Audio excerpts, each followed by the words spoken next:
So here you are given the difference, और इससे आप अपना डिफरेंस बता सकते हैं प्रोकैरियोटिक सेल और यूकैरियोटिक सेल्स के। अब हम सेल ऑर्गेनल्स के बारे में बात करें कि साइटोप्लाज्म के अंदर बहुत सारे डिफरेंट सेल ऑर्गेनल्स प्रेजेंट हैं। कौन कौन से ऑर्गेनल्स हैं ये देखें हम, जैसे कि endoplasmic reticulum, Golgi apparatus, lysosomes, mitochondria, plastids and vacuoles. They are important because they carry out some very crucial functions in cell। सबसे पहले हम बात करेंगे एंडोप्लाज्मिक रेटिकुलम की। एंडोप्लाज्मिक रेटिकुलम को शॉर्ट में ER भी कहा जाता है। एक लार्ज नेटवर्क बाउंड ट्यूब्स हैं इसके एंड शीट्स हैं। इट लुक्स लाइक ट्यूब्स और राउंड और ऑब्लोंग बैग्स और vesicles. The ER membrane is similar in structure to the plasma membrane. ठीक है, ये भी लिपिड्स और प्रोटीन्स की बनी हुई है। दो तरह के एंडोप्लाज्मिक रेटिकुलम हैं, rough endoplasmic reticulum and smooth endoplasmic reticulum. Rough endoplasmic reticulum rough क्यों लगता है माइक्रोस्कोप के अंदर? क्योंकि उसके ऊपर, उसके सरफेस पर पार्टिकल्स अटैच्ड हैं राइबोसोम्स के, so which are present in all active cells. और ये क्या मदद करता है, ये राइबोसोम्स प्रोटीन मैन्युफैक्चर करने में मदद करता है।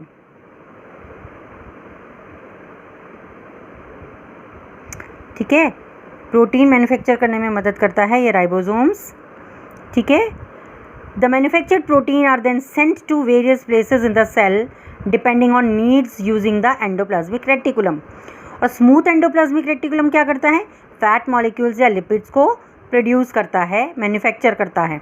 ये भी important for cell function.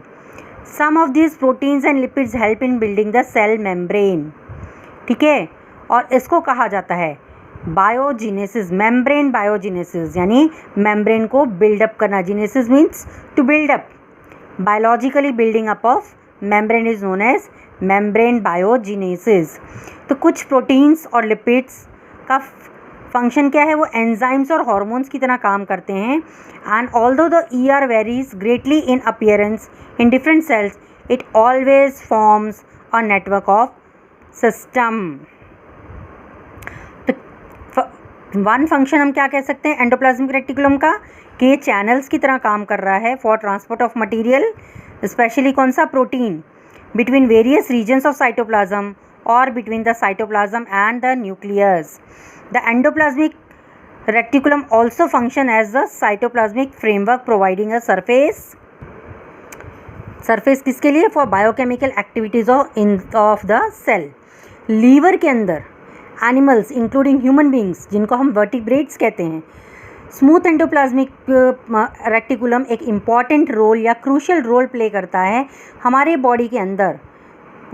Detoxification करता है किसका? पॉइजन्स और ड्रग्स का। ठीक है, ये हमें प्लांट सेल का स्ट्रक्चर दिया गया है, हम इसको अच्छे से स्टडी कर सकते हैं, और पहले एनिमल सेल का स्ट्रक्चर भी दिया गया है। Now we will talk about Golgi apparatus। Golgi apparatus ये डिस्कवर किया था, डिस्क्राइब किसने किया था? कैमिलियो गोल्गी ने।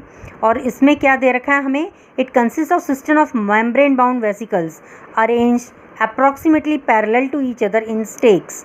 स्टेक मतलब एक के ऊपर एक, जैसे आप 3-4 बुक्स एक साथ एक के ऊपर एक रखते चले जाओ, इस तरीके से इसका अरेंजमेंट है, उसे कहा जाता है cisterns. The membrane often have connections with the membrane of endoplasmic reticulum. और फिर therefore it constitutes another portion of complex cellular membrane system. अब मटेरियल सिंथेसाइज होता है नियर द एंडोप्लाज्मिक रेटिकुलम, उसको क्या करता है गोल्गी apparatus? पैक करता है, डिस्पैच करता है to various targets inside and outside the cell through Golgi apparatus। और इसका फंक्शन क्या है? फंक्शन है it includes the storage, modification and packaging of products in vesicles. और कुछ केसेस में कॉम्प्लेक्स शुगर्स बनाया जाता है सिंपल शुगर से गोल्गी apparatus में। और Golgi apparatus is also involve in the formation of lysosome activities of the cell. Liver के अंदर एनिमल्स इंक्लूडिंग ह्यूमन बींग्स, जिनको हम वर्टिब्रेट्स कहते हैं, स्मूथ एंडोप्लाज्मिक रेटिकुलम एक इम्पॉर्टेंट रोल या क्रूशियल रोल प्ले करता है हमारे बॉडी के अंदर। डिटॉक्सिफिकेशन करता है किसका? पॉइजन्स और ड्रग्स का। ठीक है, ये हमें प्लांट सेल का स्ट्रक्चर दिया गया है, हम इसको अच्छे से स्टडी कर सकते हैं, और पहले एनिमल सेल का स्ट्रक्चर भी दिया गया है। Now we will talk about Golgi apparatus। Golgi apparatus ये डिस्कवर किया था डिस्क्राइब किसने किया था? कैमिलियो गोल्गी ने। और इसमें क्या दे रखा है हमें? It consist of system of membrane bound vesicles arranged approximately parallel to each other in stacks. Stack मतलब एक के ऊपर एक, जैसे आप 3-4 बुक्स एक साथ एक के ऊपर एक रखते चले जाओ, इस तरीके से इसका अरेंजमेंट है, उसे कहा जाता है cisterns. The membrane often have connections with the membrane of endoplasmic reticulum. और फिर therefore it constitutes another portion of complex cellular membrane system. अब मटेरियल सिंथेसाइज होता है नियर द एंडोप्लाज्मिक रेटिकुलम, उसको क्या करता है गोल्गी एपेटस? पैक करता है, डिस्पैच करता है to various targets inside and outside the cell through Golgi apparatus. और इसका फंक्शन क्या है? फंक्शन है it includes the storage, modification and packaging of products in vesicles. और कुछ केसेस में कॉम्प्लेक्स शुगर्स बनाया जाता है सिंपल शुगर से गोल्गी एपरेटस में। और Golgi apparatus is also involve in the formation of lysosome. So will see what are lysosomes. Lysosome एक तरह का वेस्ट डिस्पोजल सिस्टम है सेल का।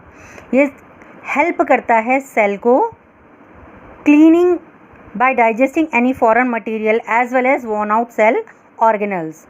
फॉरेन मटेरियल जो एंटर होते हैं सेल्स में, जैसे कि बैक्टीरिया या फूड या फिर ओल्ड ऑर्गेनल्स जो कि अब डेड हो चुके हैं, उनको भी लाइजोसोम ब्रेक करता है इनटू स्मॉल पीसेस। लाइजोसोम क्यों ये कर पाते हैं? क्योंकि उनके पास पावरफुल डाइजेस्टिव एंजाइम्स हैं जो कैपेबल है इनको ब्रेक डाउन करने के लिए, ऑर्गेनिक मटेरियल को ब्रेक डाउन करने में हेल्पफुल होता है during the disturbance in cellular metabolism, है ना। फॉर एग्जांपल जब सेल गेट्स डैमेज तो लाइजोसोम क्या करता है? इट में बर्स्ट एंड एंजाइम डाइजेस्ट करती है अपने ओन सेल को। Therefore lysosomes are sometime known as suicide bags of a cell. Structurally lysosomes कैसे हैं? मेम्ब्रेन बाउंड सैक हैं filled with digestive enzymes. These enzymes are made by rough endoplasmic reticulum. अब हम बात करते हैं माइटोकॉन्ड्रिया। ठीक है, छोटी क्लासेस से हम पढ़ते आ रहे हैं माइटोकॉन्ड्रिया को क्या कहा जाता है? Power houses of the cell. The energy required for various chemical activities needed for life is released by mitochondria in the form of ATP, adenosine triphosphate molecules. तो ATP को एनर्जी करेंसी ऑफ सेल भी कहा जाता है। The body uses energy stored in ATP for making new chemical compounds and for mechanical work. Mitochondria की double membrane होती है instead of just one. Outer membrane porous होती है और इनर मेम्ब्रेन डीपली फोल्डेड होती है। This fold creates a very large surface in ATP generating chemical reactions.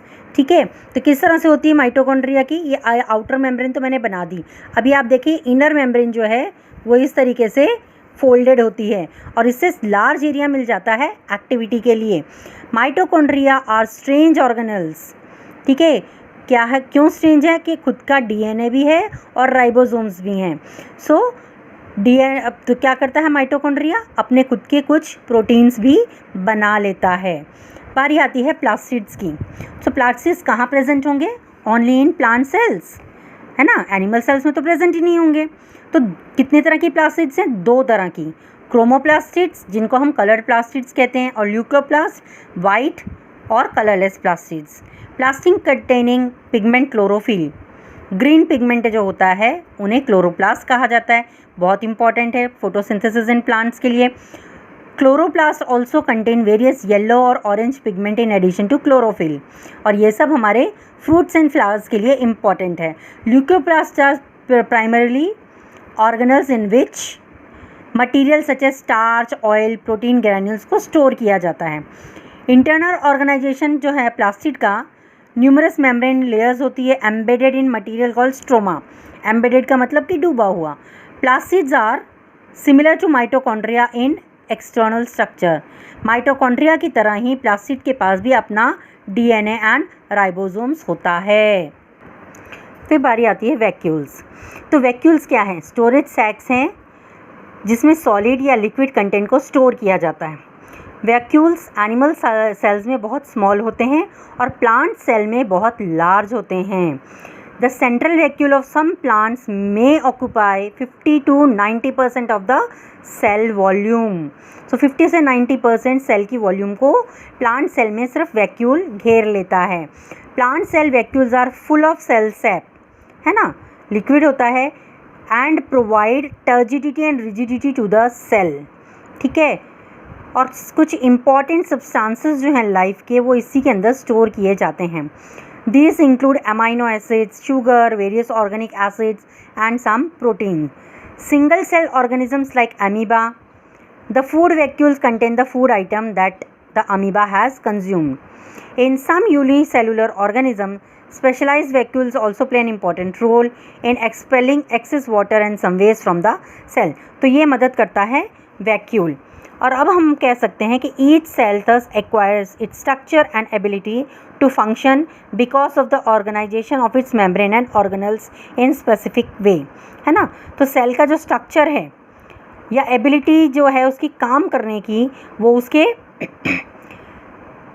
Specific organelles जो present हैं उनकी वजह से होती हैं. तो सेल हमारा बेसिक स्ट्रक्चरल यूनिट है, स्ट्रक्चरल ऑर्गेनाइजेशन है ना, जो हमें हेल्प करता है. It helps the cell to perform functions like respiration, nutrition obtain करना, वेस्ट मटेरियल को रिमूव करना या फिर न्यू प्रोटीन्स को फॉर्म करना. Thus the cell is the fundamental structural unit of living organism. It is also the basic functional unit of life. I hope कि सारे topics मैंने कवर करने की कोशिश की है, आप लोगों को समझ में आया होगा. Thank you so much for watching this. Chloroplast also contain various yellow और orange pigment in addition to chlorophyll. और ये सब हमारे fruits and flowers के लिए important है.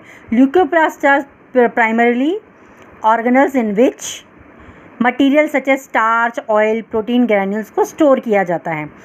Internal organization जो है प्लास्टिड का, numerous membrane layers होती है embedded in material called stroma. Embedded का मतलब कि डूबा हुआ. Plastids are similar to mitochondria in external structure. Mitochondria की तरह ही प्लास्टिड के पास भी अपना डीएनए एंड राइबोसोम्स होता है. फिर बारी आती है vacuoles.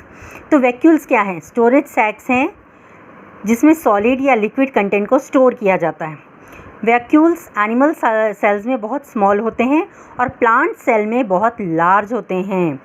The central vacuole of some plants may occupy 50 to 90% of the cell volume. So 50 से 90% सेल की वॉल्यूम को प्लांट सेल में सिर्फ वैक्यूल घेर लेता है. Plant cell vacuoles are full of cell sap, है ना, लिक्विड होता है, and provide turgidity and rigidity to the cell. ठीक है, और कुछ इम्पॉर्टेंट सब्सटेंसेस जो हैं लाइफ के वो इसी के अंदर स्टोर किए जाते हैं. These include amino acids, sugar, various organic acids, and some protein. Single cell organisms like amoeba. The food vacuoles contain the food item that the amoeba has consumed. In some unicellular organisms, specialized vacuoles also play an important role in expelling excess water and some waste from the cell. तो ये मदद करता है vacuole. और अब हम कह सकते हैं कि each cell thus acquires its structure and ability to function because of the organization of its membrane and organelles in specific way. है ना, तो सेल का जो स्ट्रक्चर है या एबिलिटी जो है उसकी काम करने की, वो उसके स्पेसिफिक ऑर्गेनल्स जो प्रेजेंट हैं उनकी वजह से होती हैं. तो सेल हमारा बेसिक स्ट्रक्चरल यूनिट है, स्ट्रक्चरल ऑर्गेनाइजेशन है ना, जो हमें हेल्प करता है. It helps the cell to perform functions like respiration, nutrition obtain करना, वेस्ट मटेरियल को रिमूव करना या फिर न्यू प्रोटीन्स को फॉर्म करना. Thus the cell is the fundamental structural unit of living organism. It is also the basic functional unit of life. I hope कि सारे topics मैंने कवर करने की कोशिश की है, आप लोगों को समझ में आया होगा. Thank you so much for watching this.